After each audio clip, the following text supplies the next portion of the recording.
It's another edition of Time About the Movies, and today we're taking a look at the first weekend of 2008. We have finally made it to 2008. Feels like we took a while to get out of 2007, but here we are. And kind of like how the start of 2008 goes, it was not a good time for the Hollywood scene in general, because we have a new release out here that is one of those movies that's a dumping January movie. But this was also something that I should have brought up a couple weeks ago when we started in November, was that we were in the middle of a writer's strike when this was going on. So Hollywood was basically shut down because many of the scripted movies and TV shows couldn't go to work. There was a lot of reality shows. Some of them were good, most were pretty bad, but nobody was really going out there to promote stuff. There was also a lot of shows that kept getting canceled. I always remember the Golden Globe Awards was truncated down to like a 1-hour show shot on the set of Entertainment Tonight, I think it was. Either that or Extra, but yeah, it was a rough time all across the board. And yeah, when you have a weekend like this, the first weekend of the new year, when you don't have a big new release out there, and you have this film that we're about to talk about here, chances are, yeah, you're not in for a good treat at all. But the good news is we do have other films on this list here from the 2007 leftovers that I wanted to cover, so we will get to those in just a little bit. But first, let's talk about that one film that came out this weekend, which appropriately has a 1 in the title, One Missed Call.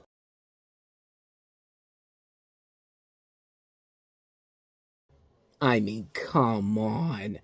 I mean, this is a concept that has been done to death so many times before, and even then, they find a way to make it even stupider than you could possibly imagine. So, as the trailer shows you, you have a supernatural killer who, she rings your phone with this lullaby ringtone that's not your own, and then you answer it, and it's supposedly the last thing you say or do before you die. And common sense would tell you that, gee, maybe you shouldn't be going out to these places where you know you're going to be doing this, and then just stay in your home or something like that.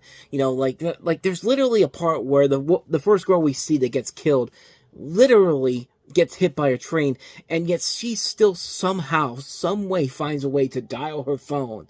Like, that's the absurdity level of this film in general. And you see Shannon Sossaman is one of the leads in here, so is Ed Burns, so is Anna Claudia Talon-Khan from Nacho Libre and later seen in Cop Out. Ray Wise is also in here, Azura Sky.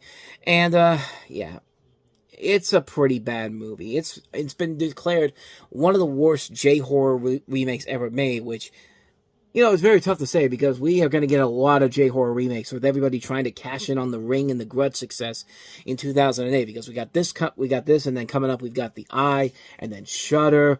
We're not done with these movies by a long shot. They're going to keep making them because we're going to try to make another success out of The Ring and The Grudge. And yeah, spoiler alert, none of those movies are the case whatsoever.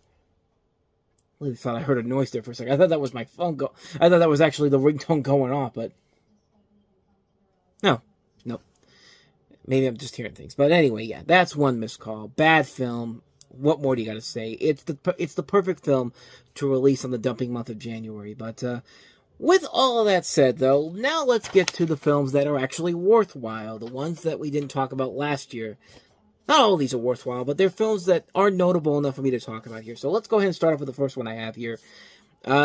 The only big new Disney direct-to-video sequel that I saw from this past year, Cinderella 3, A Twist in Time. A movie that I had one opinion on many years ago, but has my opinion changed on it after all these years? Well, we're about to find out.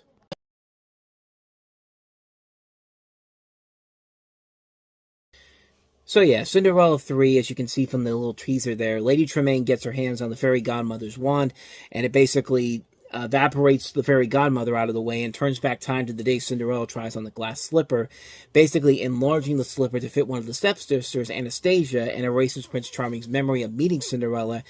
Now Cinderella must foil Lady Tremaine's scheme and win back her prince. So, a long time ago, I said that Cinderella 3 was worse than Cinderella 2. And yeah, I didn't like Cinderella 3 at first. I mean, I didn't think the Cinderella sequels were that great in general, but I don't know why. I just did not like Cinderella 3 at first. There was just something about that movie that just kind of bugged me a little bit.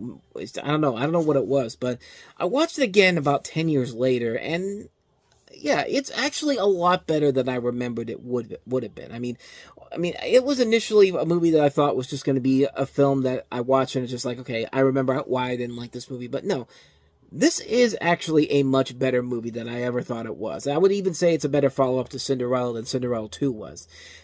For one thing, there is a lot more to enjoy than I remember from it. I actually do like that there is more character development to a lot of the characters from both movies, which weren't really fully developed or realized. They actually do take a lot of time to fully expand on the characters. Like, I love how the prince and his father, their chemistry is, they get a better storyline in this movie. And the stepsisters even have more time to have character development in here, especially with Anastasia. And you do kind of want to root for her to have a happy ending too, even though it's happening in all the wrong reasons.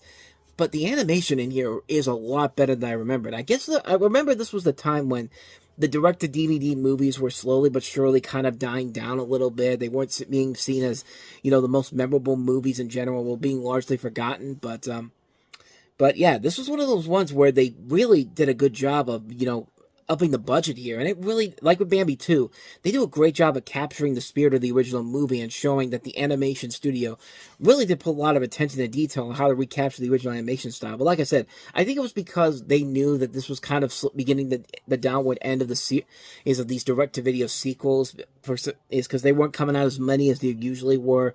Like, there's much lesser ones in the late 2000s compared to ones that came out in the early 2000s.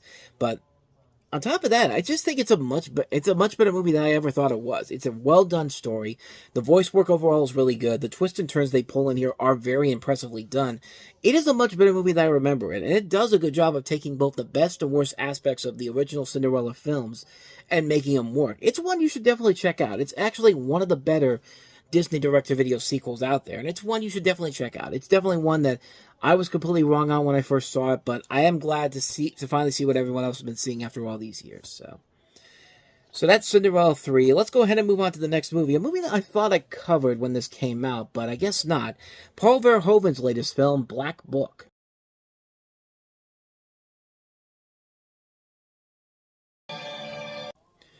So Paul Verhoeven directed this film, which is credited as being based on several true events and characters, about a young Jewish woman played by Carice Van Houten in the Netherlands, who becomes a spy for the resistance during World War II after tragedy befalls her in an encounter with the Nazis.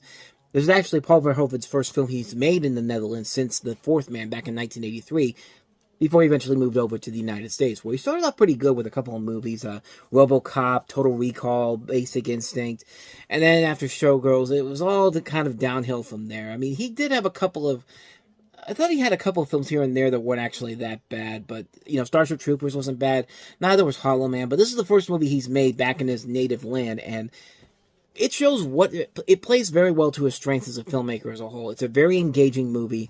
Carice Van Houten, who of course would later go on to star in Game of Thrones, is very good in the movie. They do a really good job of not playing it safe and all that. They go for more darker material, and it works very well to the film's advantage. It's been a while since I've seen this one, but I remember really liking it a lot, and I think it still very much holds up to this very day. It's a really good film. Definitely one of Paul Verhoeven's best films overall. One you should definitely check out. Not much more to say about that one, so on to the next movie here. I'm going to try to get through these pretty quickly because I have a lot of them to get to here. Tom and Jerry, A Nutcracker Tale is next.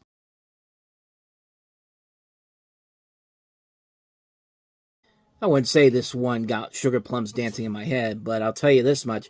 It's definitely one of the better adaptations of the Nutcracker, which really isn't saying a whole lot because I've said before, it's apparently really hard to make a really good version of the Nutcracker. The only ones who have really succeeded in getting it right was, of all things, this. And if you want to even get close to a legitimate adaptation of the story, probably maybe the 1993 Nutcracker movie with Macaulay Culkin. And even then, that's not a great version, but this is a semi-adaptation of the story in which Jerry's in the role of the Nutcracker and Tom is in the role of one of the Mouse King's henchmen. And it's a really bizarre concept because it starts off with Jerry and Tuffy, the little mouse he's always with. Because he sometimes goes as Tuffy or Nibbles, but I think in here he's Tuffy. But they're watching a Broadway musical production of the Nutcracker, and out of nowhere, the thing just transforms into the Nutcracker as a whole, and all of a sudden, everybody is involved in this, including Tom, and this group of cats that are involved in here. And It is an impressively put together little film. It's a really impressive animated feature film that's made direct to video, and it really does play to the strengths of what Tom and Jerry works so well. It's definitely one of the better modern Tom and Jerry productions as a whole. And I really think it helps that you have these two directors, Spike Brandt and Tony Cervone, who have done a lot for Warner Brothers. But when it comes to Tom and Jerry and the Looney Tunes, they really do have a good idea of what these characters represent, how to make them work in a movie, and anytime they're involved in a project, I'm usually there right from the get-go because they are so good at their jobs at it. And this is definitely one of those movies that really shows that and plays to the strengths of how well they know the characters of Tom and Jerry. This isn't a movie where they're side characters in their own movie. They're not starring in a film where the big story is not about Tom and Jerry. It's about saving this little girl from her evil aunt and her accomplice from getting daddy's money and all that stuff. No, none of that. It's not a movie like the Tom and Jerry live action movie where the animated Tom and Jerry stuff is good, but they have to play second banana to this bland story with Chloe Grace Moretz. No.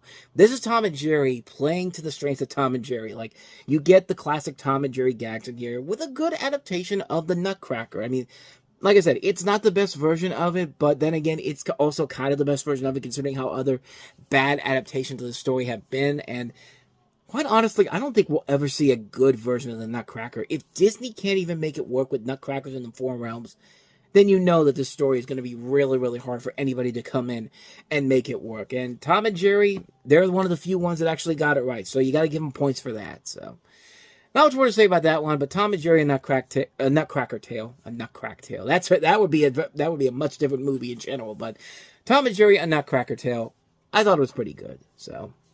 All right, back to some live-action movies. Taika Waititi makes his directorial debut on the show here with Eagle vs. Shark.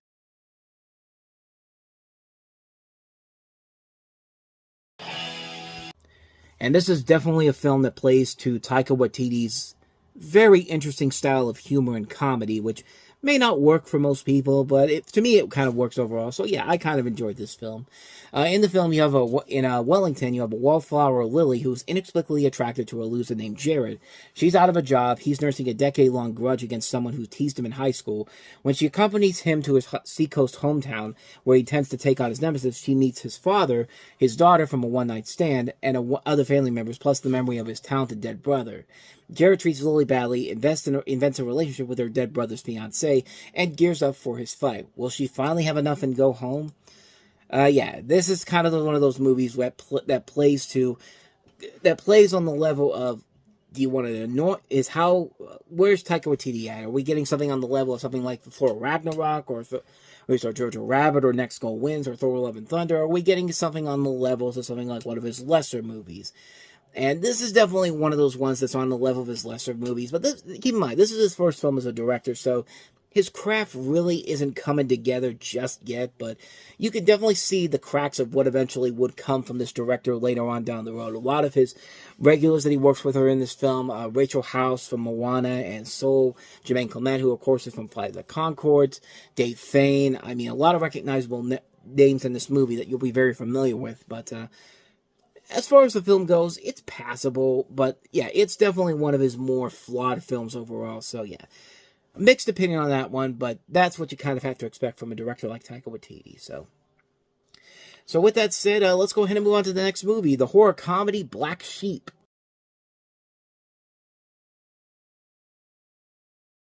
Speaking of absurdist comedy, this definitely fits in that category.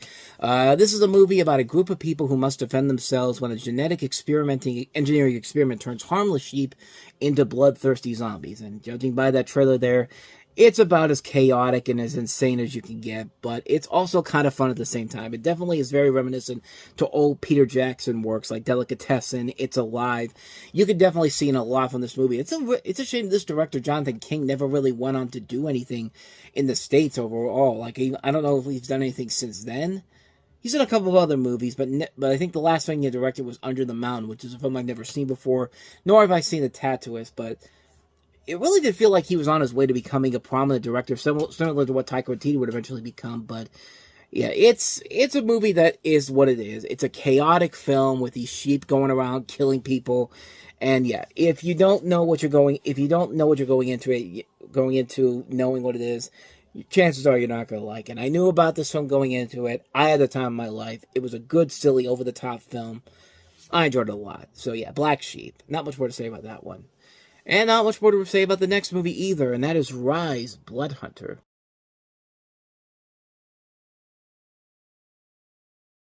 I mentioned this one a couple weeks ago when I talked about Alvin the Chipmunks, of all things, but here you have a movie where a reporter played by Lucy Liu wakes up in a morgue to discover she is now a vampire. She vows revenge against the vampire cult responsible for a situation and hunts them down one by one.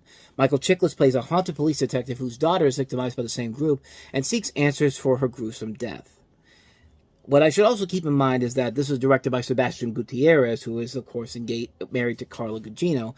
And I bring this up because this is the same director that did that trilogy of films with Gugino is a part of this ensemble, like Women in Trouble, Electrolux, Girl Walks Into a Bar, movies that, like, they get you in with the sex appeal, and yeah, it's not worth it, especially considering that there's not a good story going on in any of those movies, and if you want to see the nudity and the sex stuff, you can just go online and look at the stuff. And yeah, similar to this here, there's scenes in this where they're clearly trying to get you with the TNA and the lesbian sex stuff, and yeah, this can be done so much better in movies like The Howling. The Howling does that very well, and it's a much better, more stylistic and cool looking film because you have a director like Tony Scott behind the scenes on that.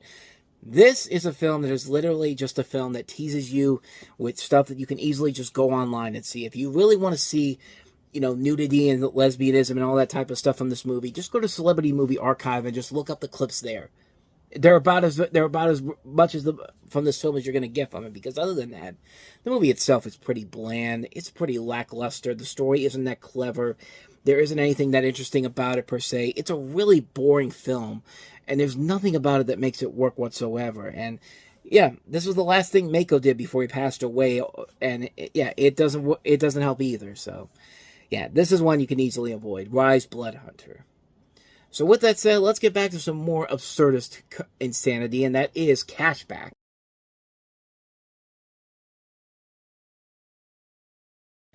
Yeah, this is also going to tie back into Rise Blood Hunter because yeah, there's stuff in this movie that's very similar to in this movie than there is to Rise Blood Hunter. But when art student Ben Willis breaks up with his girlfriend Susie, he develops chronic insomnia after finding out how quickly she moved on. To pass the long hours of the night, he starts working the late night shift at the local supermarket. There he meets a colorful cast of characters, all of whom have their own art in dealing with the boredom of an 8-hour shift. Ben's art is that he imagines himself stopping time. This way, he can appreciate the artistic beauty of the frozen world and the people inside it, especially Sharon, the pretty and quiet checkout girl who perhaps holds the answer to solving the problem of Ben's insomnia. I don't think this problem is insomnia. I think the problem with Ben is that he's a fucking creep in this movie. I mean, this movie feels uncomfortable to watch. Like even if you're in it for the gratuitous nudity, and again, if you want to look for that stuff, just go online and look for it, and just avoid watching the film because there is nothing erotic or engaging about this film whatsoever, and there's nothing likable about these characters at all. It's a sloppily put together movie, man. That is just really bizarre and all over the place, and it just feels like a film that had no idea what direction it wanted to go with, but they just saw that, hey, this short film this guy did was very successful. Let's expand this into a movie, and surely the writing will write itself. And no, it does not. The film is actually pretty lazy, and it makes a complete asshole the hero of the storyline. And yeah, that doesn't work in this film's favor per se. So, not much more to say about that one. That is Cashback. So, let's go ahead and move on to the next movie we have here, and that is Paramount's answer to March of the Penguins, Arctic Tale.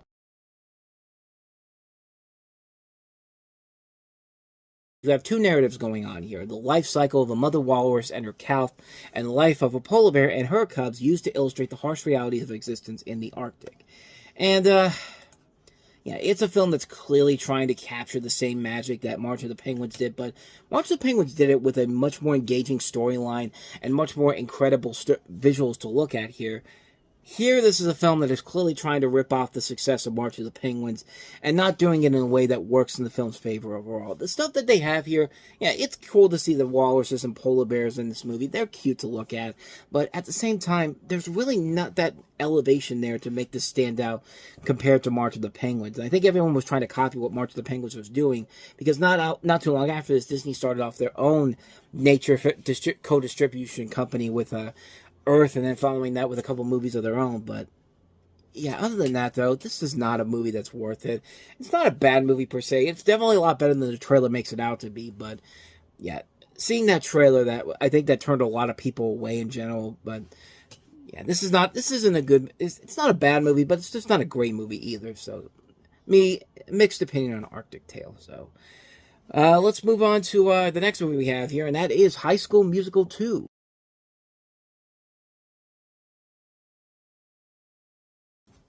I honestly would not be covering these movies if I didn't know that the third film was going to be a theatrical release. But High School Musical 2, taking place sometime after the events of the first film, Zac Efron's Troy Bolton and Vanessa Hudgens' Gabrielle Montez, and the Wildcats find summer jobs at a country club, but tensions rise when Ashley Tisdale Sharpay Evans recruits Bolton for a talent show performance. And again, it's one of those movies that you should know going into it what the film is going to be. And if you don't, you're going in there looking for something original and creative, you're not going to find it with this movie. And yeah, going into it, knowing what it was, I just thought it was okay. It's not my cup of tea per se, but it does show the actors in this movie do have potential going forward that they would eventually show on screen, like Zac Efron, Vanessa Hudgens, and Ashley Tisdale. You know, everybody plays their parts in here very well. The music is okay. There's a couple of decent songs here and there. But again, this really isn't made for me per se. And so, yeah, I could see why this thing was a massive success because it was a big success. It was watched by over 17 million people when it came on Disney Channel for the first time, which is still one of the highest rated cable broadcasts of all time. And of course led to Disney to put the last film in theaters. So there you go. There's clearly an audience for this movie. And yeah, I'm not part of that audience, but hey, let them enjoy what they want. It's not a bad movie, but yeah, it's not made for me. But with that said, let's go ahead and move on to the last film we have here, and that is the horror film, The Poughkeepsie Tapes.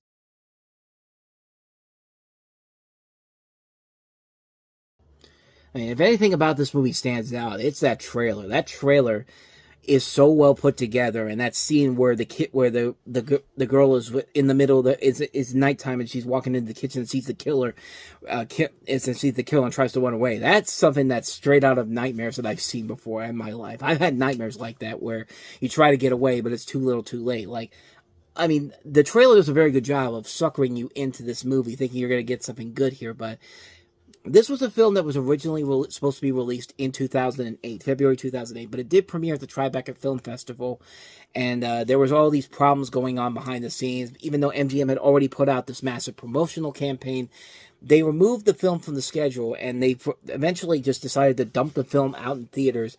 Not even in theaters, but to video on demand, DirecTV video on demand in July of 2014. And then they pulled it again when the director, John Eric Dowdle, suggested that MGM was considering a wide release, which never ended up happening. So the first time most people really got to see this movie, and I got to see this movie, was after 2017 when Shout Factory put the movie out on Blu-ray and DVD for everyone to see.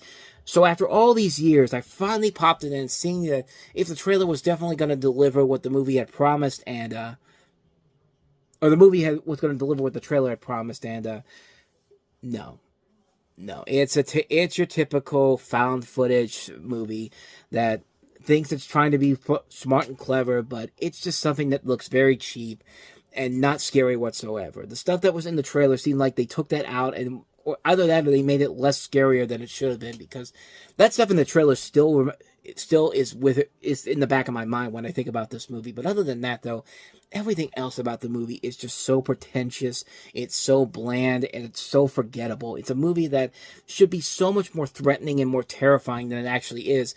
But in a way, it's a perfect representation of this director's work, because this is the guy that also made such masterpieces of garbage like the remake of Wreck, Quarantine. He also did the M. Night Shyamalan produced Devil. He also did As Above, So Below. He also did No Escape. Remember that great film with Owen Wilson and Pierce Brosnan? No, nobody does. Yeah, this director probably, this movie does a pretty good job of showing what this director is unable to do with a film in general. And yeah, I think a lot of people were very disappointed with the end result of this movie when it came out finally. And I know I was one of those people, but then again, I may have been the only one. But like I said, it's a terrible movie. It's one you should easily avoid, and it definitely did not live up to the hype that trailer set up 10 years prior to it finally getting released. So yeah, a hard skip on the Poughkeepsie tapes. And so, with all of that said, we're going to wrap up another edition of Time About the Movies. The next time we meet, we have 3 movies to look at. We'll at least have some better movies than the one that came out this week to start the year off. Ice Cube and Mike Epps reunite for the first time since the Friday movies with First Sunday. The Veggie Tales are back on the big screen with The Pirates Who Don't Do Anything.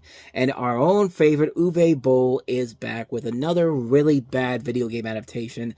Jason Statham leading the charge in this one. In the Name of the King, a Dungeon Siege Tale. So we'll take a look at those 3 movies. That'll be coming up on tomorrow's show. So be on the lookout for that. With all that said, thank you so much for watching. And if you want to see more videos like this, please go ahead and hit the playlist on the next page. Check out the previous episode. Also, don't forget to hit the like button, subscribe button, notification, and the bell. That's when you get updates on new videos when they come out, because we do post new videos here every day. Excuse me. Now, with all that said, I am off. I will see you guys next time, and until then, as always, take care.